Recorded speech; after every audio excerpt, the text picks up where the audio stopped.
trabalhar então essa noite com você para que a gente venha entender de uma maneira objetiva, principalmente a grandiosidade de Deus e a perfeição, o cuidado dele através da Trindade. Amém? Glória a Deus. Pode colocar aqui lá para nós? A Trindade. A Trindade ela também é conhecida como o mistério da Trindade. Por que o mistério da Trindade? Porque na realidade, irmãos, a Trindade ela não pode ser explicada. Não pode ser explicada, é considerado um mistério bíblico. Mas a doutrina da Trindade ela pode ser explicada. Logo depois do primeiro século, quando se levantou os pais da igreja, onde começaram a trabalhar assim, de grandes teologias de entendimento acerca da palavra, foi onde surgiu a palavra Trindade. Antes não se tinha a palavra Trindade, mas já tinha assim, um entendimento sobre Deus Pai, Deus Filho e Deus Espírito Santo. Mas a partir dos pais da igreja, eles começaram a estabelecer uma doutrina para que a gente venha entender de maneira mais objetiva e que nós não venhamos cair em heresias, muitas heresias sobre essa questão da Trindade. E assim a Trindade, ela é interessante que o próprio Jesus, ele diz então, lá em Mateus 28, ele mesmo fala, ele diz, portanto, vão e façam discípulos de todas as nações, batizando-os em nome do Pai, do Filho e do Espírito Santo. Aqui nós vemos então o próprio Jesus dizendo que eles deveriam batizar, mas batizar em nome de 3 pessoas, em nome do Pai, em nome do Filho e em nome do Espírito Santo. E nós continuamos tendo essa cultura de batizar, de falar em nome do Pai, do Filho e do Espírito Santo. E isso expressa que são 3 pessoas distintas, 3 pessoas distintas. Existe um Deus, existe Deus Pai, existe um Deus Filho, mas também existe o Espírito Santo. Mais à frente nós vamos ver que o Espírito Santo também é uma pessoa e não simplesmente uma ação. Logo depois, Mateus 3 também diz o seguinte, que no batismo de Jesus, eu creio que é a maneira que a gente consegue entender melhor a Trindade, porque a gente consegue enxergar a Trindade de uma maneira bem explícita no batismo de Jesus. Porque no início dos evangelhos você vai encontrar o relato do batismo de Jesus, principalmente aqui em Mateus, que é muito detalhista, ele diz que Jesus, logo que ele saiu da água, eis que se abriram os céus, então desceu uma pomba sobre ele, representando o Espírito de Deus. E logo depois, ouviu-se uma voz do céu dizendo, esse é meu filho em quem eu me agrado. Então nós vemos a ação ali, o próprio Jesus estando sendo batizado, mas nós vemos também o Espírito Santo neste momento se manifestando através de uma pomba, e sobre eles nós vemos uma voz dizendo, este é meu filho em quem eu me agrado. Então nós vemos de maneira muito explícita a ação de 3 pessoas sendo Deus Pai, Deus Filho e Deus Espírito Santo. Tem um outro contexto também que é interessante, que agora é Paulo. Paulo, quando ele fala sobre a sua bênção apostólica, ele diz o seguinte, que a graça do Senhor Jesus Cristo, que o amor de Deus e a comunhão do Espírito Santo esteja sobre vocês. E é interessante que ele separa muito bem. Ele diz que a graça do Senhor Jesus esteja sobre a sua vida. Mas mais que isso, que o amor de Deus também esteja sobre a sua vida. Mas não para só ele, que a comunhão do Espírito Santo também esteja sobre a sua vida. E nós precisamos entender essa profundidade que existe em 3 pessoas agindo como Deus, 3 pessoas a qual nós podemos sim entregar toda a nossa vida, todo o nosso agir, e que estão com ações distintas, trabalhando ao nosso meio. Então nós temos que entender que sim, são 3 pessoas distintas. É um Deus, mas são 3 pessoas distintas, não são manifestações. Logo na antiguidade, houve uma heresia que surgiu quando se falava na questão de Deus Pai, Deus Filho, Deus Espírito Santo, que era o mesmo Deus, só que ele se manifestava de maneiras diferentes. Mas essa heresia logo ela foi caída por terra, porque a Bíblia ela nos dá muitos embasamentos que tanto Deus como Jesus e o Espírito Santo eles têm consciência própria. A Bíblia vai nos dizer isso. Deus, Jesus e o Espírito Santo têm consciência própria, agem de maneira totalmente distintas. Então nós entendemos que sim, são 3 pessoas distintas. Mas é interessante que também, mesmo sendo distintas, nós vemos que a Trindade ela também tem uma unidade. E quando nós vemos a unidade na Trindade, nós temos que entender que Deus Pai, Deus Filho e Deus Espírito Santo sempre estiveram, desde o início até a consumação dos céus, essa consumação dos séculos. Jesus sempre esteve, Jesus sempre estará. E essa é uma verdade que nós temos que ter diante de nós, porque na criação o próprio Deus diz: façamos o ser humano a nossa imagem, façamos, aqui a Bíblia relata, então no plural, façamos. Depois na queda do homem, o próprio Deus também diz: eis que o homem se tornou como um de nós, conhecedor do bem e do mal. Depois, na conhecida visão de Isaías, quando ele enxerga a visão do Senhor assentado ao trono, ele enxerga o Senhor e ele ouve uma voz, e ele relata essa voz dizendo que a voz do céu dizia: a quem enviarei e quem te há de ir por nós? Então ele declara que essa voz, o próprio Deus diz: quem irá por nós? Não por mim, por nós. Então nós entendemos que sim, Jesus está lá, o Espírito Santo também está lá.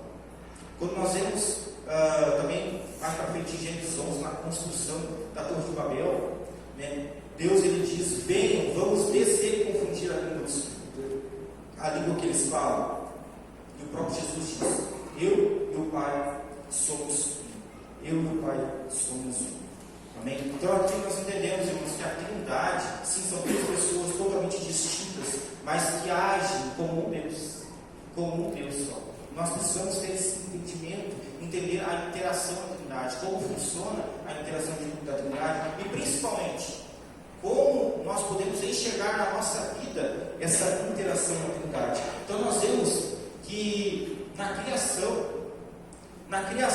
nós vemos que Deus ele criou os céus e a terra. Então Deus ele é o grande arquiteto. Deus sempre é colocado como o grande construtor, o grande arquiteto, aquele que construiu, que fez todas as coisas, que planejou todas as coisas do início ao final. Em Atos 17, Paulo fala o seguinte: o Deus que fez o mundo e tudo que nele existe, sendo ele Senhor do céu e da terra, não habita em santuários feitos por mãos humanas. Então Paulo já nos diz que o Deus que fez o mundo e tudo o que nele existe, nós temos esse entendimento. Foi Deus que criou os céus e a terra. A partir dele foi criado os céus e a terra. Mas é interessante que também Jesus ele é apresentado como uma palavra. Eu tenho certeza que nesse entendimento você já ouviu diversas vezes a citação que Jesus é a palavra, Jesus é o verbo. No primeiro capítulo de João, ele mesmo fala que no princípio era o verbo, e o verbo estava com Deus, o verbo era Deus, e ele estava no princípio com Deus. E ele completa dizendo que todas as coisas foram feitas por ele, sem ele nada do que foi feito se fez. E mais do que isso, tem uma passagem interessante que diz em Hebreus, que fala o seguinte: que pela fé nós entendemos que o universo foi formado pela palavra. Foi formado pela palavra de Deus. Amém? Então olha só que interessante, nós vemos que Deus criou os céus e a terra, mas também a própria Bíblia nos diz que o universo foi formado pela palavra. E quem é a palavra? Jesus. Então nós temos o entendimento que Jesus também foi participante da criação dos céus e a terra.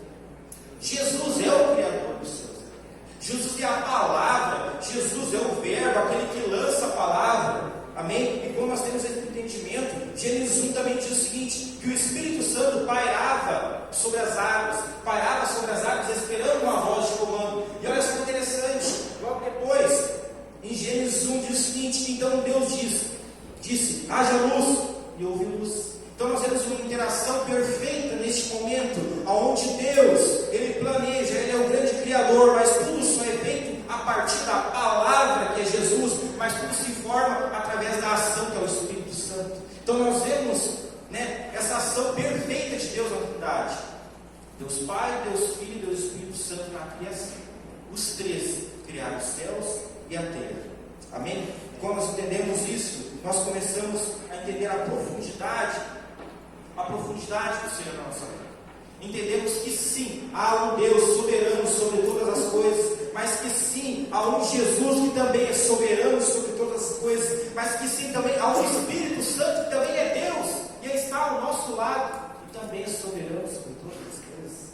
E nós entendemos então a perfeição de Deus e o cuidado dele conosco, onde há 3 pessoas distintas, mas que agem como um Deus para nos cuidar, agem como o Deus para nos direcionar. E nós precisamos então entender essa profundidade. Jesus também diz: eu sou o caminho, a verdade e a vida, e ninguém vem ao Pai a não ser por mim. Ninguém vem ao Pai a não ser por mim. E essa é uma citação muito interessante, porque no Antigo Testamento nem todos poderiam se achegar a Deus, nem todos tinham o privilégio de se achegar ao Pai, mas a partir de Jesus ele diz: através de mim eu vou ser o caminho, e se vocês realmente quiserem se achegar ao Pai, eu sou o caminho. Então através de mim agora vocês vão ter o livre acesso ao Pai. Mas também nós entendemos que esse livre acesso ele só é possível através da ação do Espírito Santo na nossa vida. Porque se depender de nós, irmãos, de nós, da nossa natureza, nós não conseguiremos nos achegar ao Pai. Se depender de nós não conseguiremos percorrer o caminho que é Cristo. Se depender de nós não conseguiremos. Então, Deus, na sua amplitude, bondade, Ele resolve então direcionar o Espírito Santo para nos auxiliar. E olha só o que Jesus fala, é interessante. João 16 ele fala o seguinte: é melhor para vocês que eu vá. Olha só, é melhor para vocês que eu vá, porque se eu não for, o Consolador não virá para vocês, mas se eu for, eu enviarei para vocês. Porque quando ele vier, ele convencerá o mundo do pecado, da justiça e do juízo. Ele continua dizendo: esse ensinará a vocês todas as coisas e fará com que se lembrem de tudo o que eu lhes disse.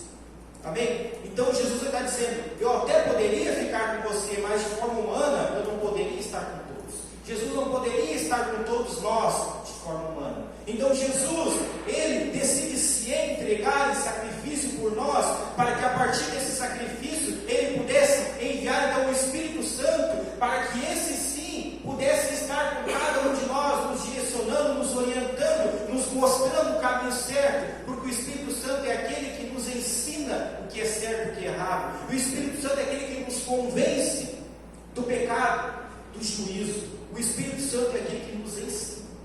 Então, irmãos, não adianta de nada nós apenas conhecermos Jesus, nós conhecermos Deus. Nós precisamos realmente deixar que o Espírito Santo entre dentro de nós e nos direcione, venha nos instruir pelo caminho correto. Porque entendendo essa verdade, nós sim conseguiremos nos chegar ao Pai, e aí sim percorrer o caminho perfeito. Porque é através da ação do Espírito Santo que eu consigo chegar a Jesus. E é através de Jesus que eu consigo chegar a Deus. Sem percorrer esse caminho, eu não consigo. E nós precisamos entender cada vez mais o conceito do Espírito Santo sobre a nossa vida. Hoje eu não vou me aprofundar muito no Espírito Santo, mas esse é um assunto tão interessante que no início do ano a gente vai fazer uma série só sobre o Espírito Santo.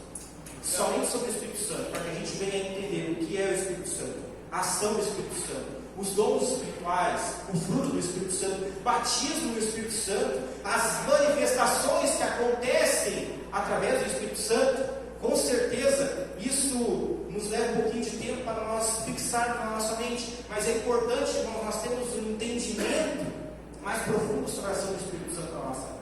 A gente acha que o Espírito Santo é simplesmente um sopro, é um vento ou é uma bomba, mas não, o Espírito Santo é uma pessoa. É uma pessoa, mas que sim se manifesta de maneiras diferentes conforme as situações. Mas o Espírito Santo é uma pessoa. O Espírito Santo é aquele que está continuamente, todos os dias conosco. Sabe? Quando nós vamos tomar alguma decisão difícil, nós temos que entender que o Espírito Santo ele está conosco, nos direcionando. Quando nós vamos fazer alguma coisa errada, pode ter certeza que o Espírito Santo está com você. Se você não está ouvindo, é porque você não está dando livre acesso. Não está dando livre acesso ao Espírito Santo na sua vida. Eu tenho uma ilustração que eu acho interessante sobre o Espírito Santo, que quando nós aceitamos Jesus, nós podemos colocar uma figura de um carro, onde cada um de nós está dentro de um carro, onde nós estamos dirigindo. E quando nós aceitamos Jesus na nossa vida, nós abrimos a porta e deixamos que o Espírito Santo entre, para que venha estar conosco dentro desse carro.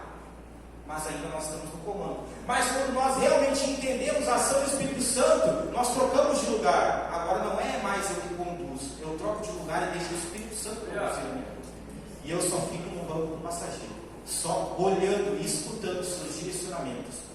direita, então eu vou pela direita.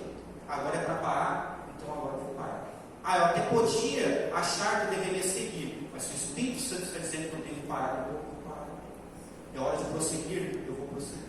Então o entendimento do Espírito Santo na nossa vida é muito profundo. Por isso que eu quero deixar um tempo maior para que a gente venha ter um entendimento mais profundo sobre isso. Mas, gente, irmão, é necessário que a gente venha entender que o Espírito Santo, irmãos, é uma pessoa. Ele está ao nosso lado, nos trazendo direcionamento e entendimento. E Ele é Deus. Ele é Deus soberano. O Espírito Santo não está abaixo de Deus hierarquicamente. Porque nós falamos em nome do Pai, do Filho e do Espírito Santo, não significa que o Espírito Santo está em terceiro lugar. Não significa isso. O Espírito Santo, Ele é Deus.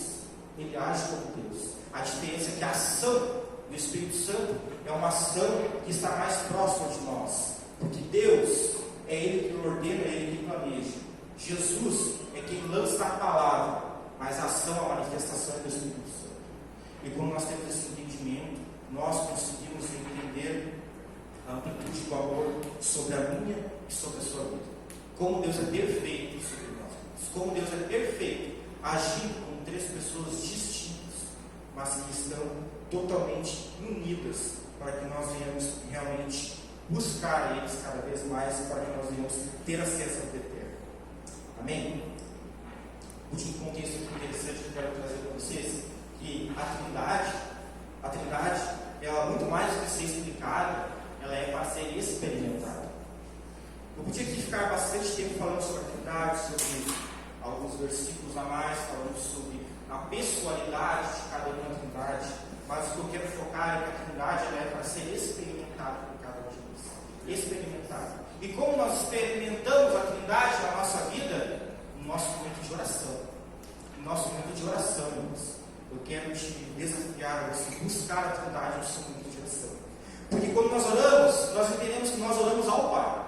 É ao Pai que nós oramos, que nós nos direcionamos, que nós rendemos graça. É ao Pai. Mas nós só conseguimos orar ao Pai através de Jesus, porque Jesus, Ele é o caminho, a verdade e a vida, e Ele foi quem nos deu o livre acesso. Então, quando eu estou em oração, eu estou orando ao Pai, mas é através de Jesus, porque Ele é o caminho, Ele é a verdade, Ele nos deu o livre acesso. Então, eu estou orando ao Filho, ao Pai, mas isso só é possível através da ação do Espírito Santo na nossa vida. Porque olha só o que Paulo fala em Romanos 8, 26. Ele diz o seguinte: da mesma maneira, também o Espírito Santo nos ajuda em nossa fraqueza, porque não sabemos orar como convém. Mas o Espírito Santo intercede por nós com gemidos inexprimíveis. Paulo diz: nós não sabemos orar como convém. E se nós não sabemos orar como convém, como nós vamos conseguir nos achegarmos a Deus? Como nós vamos conseguir ter acesso a Jesus, que é o caminho ao Senhor? Como nós vamos conseguir? Dando livre acesso ao Espírito Santo na nossa vida. Não tendo medo, não tendo receio. Sabe? Às vezes a gente não sabe o que orar, mas domingo pela manhã o pastor falou algo interessante também, que se a gente tem dificuldade para orar, seja por alguém ou por alguma circunstância, nós precisamos ter o primeiro passo. O primeiro passo é lançar a palavra. Lançar a palavra, porque o Espírito Santo, ele é a parte ativa da Trindade, ele é a manifestação. Então ele só vai se manifestar através da nossa ação de lançar uma palavra. E a partir do momento que eu começo a orar, o Espírito Santo ele começa a me conduzir, porque nós vimos antes que o Espírito Santo ele nos ensina e ele nos lembra daquilo que nós aprendemos, daquilo que nós vimos acerca de Cristo. Então, quando nós começamos a orar, o Espírito Santo começa a nos conduzir na nossa oração. E muitas vezes a gente acha que eu não sei orar como convém, mas pode ter certeza que, independente das suas palavras, o Espírito Santo está intercedendo por você. Então, não tenha medo, não tenha receio de orar. Mas eu não sei o que orar hoje. Fale quanto Deus é importante para você. Expresse o seu amor pelo Senhor, expresse a sua gratidão pelo Senhor. O Espírito Santo vai te direcionar a você ter uma oração consistente ao Senhor. Você quer realmente orar por alguém, você precisa estabelecer, dar um livre acesso ao Espírito Santo para que ele conduza a sua oração e não reter aquilo que o Espírito Santo está falando ao nosso coração. Porque se você é sensível ao Espírito Santo, irmãos, pode ter certeza que você sabe quando é o Espírito Santo. Você sabe, quando a gente vai tomar alguma decisão, mesmo que não seja uma decisão dentro da igreja, dentro de ministério, mas seja uma decisão na nossa vida particular, na nossa vida, de repente, no nosso emprego, seja qual for a decisão que nós vamos tomar, e às vezes a gente toma uma decisão impulsiva, a gente pensa, poxa, como eu fui tomar essa decisão impulsiva? Mas se nós pararmos para analisarmos, o Espírito Santo, ele nos direciona, ele nos orienta em todas as decisões, sejam pequenas ou grandes decisões. Mas a gente acha que o Espírito Santo só vai nos ajudar nas grandes decisões. Não, entenda uma coisa, o Espírito Santo está ao nosso lado, nos conduzindo, nos guiando. E se você realmente tiver a sensibilidade, pode ter certeza, irmãos, que você não vai tomar uma decisão impulsiva sem antes você ouvir a voz do Espírito Santo. Quando nós falamos em pecado, sabe, antigamente se tinha muito isso. O que é pecado, o que não é pecado, o que eu devo, o que eu não devo fazer, como se o pastor tivesse que emitir uma cartilha para que todos os membros fizessem exatamente o que estava na cartilha e não fizessem o que estava no outro lado da cartilha. Mas, irmãos, o reino de Deus, ele não é dessa maneira, porque quando nós entendemos a ação do Espírito Santo na nossa vida, nós sabemos o que é errado, nós sabemos o que é pecado. Nós sabemos, irmãos, pode ter certeza. Se você vai fazer algo, você sente, isso não é o correto. Você sente, irmãos, e tenha certeza. A gente fala que a nossa consciência, não, irmãos, é o Espírito Santo. É o Espírito Santo nos direcionando. É o Espírito Santo nos orientando. Então eu queria te estimular essa noite a você experimentar, viver a Trindade na sua vida, entendendo que Deus é soberano sobre todas as coisas, e que Ele está se manifestando na vida de cada um de nós, irmãos, como três pessoas distintas, como um Deus soberano que sabe, que planeja todas as coisas, mas como Jesus soberano, que lança a palavra para que você levante, para que você ande, mas que tem o Espírito Santo ao seu lado, liberando ações, manifestações para que você se mova, para que você seja realmente impulsionado perante o seu ministério, perante aquilo que Deus quer que você faça. Pode ter certeza que Deus te chamou para um propósito, e esse propósito ele só vai se cumprir se você deixar o Espírito Santo agir na sua vida, te direcionar. Porque muitas vezes nós temos medo de caminhar, medo de dar o próximo passo, mas esse medo é porque nós não estamos dando acesso ao Espírito Santo, nós ainda estamos guiando o nosso caminho. Mas quando nós damos a direção para Ele, irmãos, nós podemos ficar tranquilos, porque vai tomar as decisões corretas, mas nós precisamos acatar essas decisões. Apenas o Espírito Santo nos direcionar não basta, eu preciso tomar a decisão, porque a responsabilidade é minha, a responsabilidade não é do Espírito Santo, a responsabilidade não é de Jesus, não é de Deus, a responsabilidade pelas minhas atitudes é minha. É minha responsabilidade, eu preciso ter esse entendimento, que eu sou responsável pelas minhas atitudes, mas que o Espírito Santo vai estar comigo, me direcionando, me orientando em todo o tempo, porque eu tenho um Pai que me ama incondicionalmente, que deu o seu Filho unigênito por mim, e que esse Filho, ele decidiu se entregar para que o Espírito Santo estivesse com cada um de nós, para que o Espírito Santo estivesse com cada um de nós, porque Jesus, ele queria, desde o início, quando ele começou a caminhar com os seus discípulos, ele queria estar com cada um de nós, mas isso só é possível através do seu sacrifício, porque através do seu sacrifício, agora ele está com nós, através do Espírito Santo, ele está com cada um de nós, através do Espírito Santo. E eu quero que nessa noite você seja encorajado a dar livre acesso ao Senhor na sua vida, entendendo a perfeição e como Ele te ama, como Ele te ama, independente das suas falhas, independente das suas decisões erradas que você de repente vem tomando nesses últimos tempos. Entenda, Deus Pai, Deus Filho, Deus Espírito Santo está ao seu lado, te direcionando. Se você ainda não começou a escutar uma voz, uma orientação, é porque você precisa se acalmar e entregar a sua direção ao Espírito Santo. Então entregue, irmãos, eu quero te convidar nessa noite, entregar a sua direção ao Espírito Santo, para que a gente venha começar um ano abençoado, para que a gente venha realmente começar um ano tendo o entendimento que todas as minhas atitudes, todas as minhas ações, sejam elas pequenas ou grandes, terão embasamento do Espírito Santo. Será através do Espírito Santo também. Amém? Se for, de pé, vamos orar.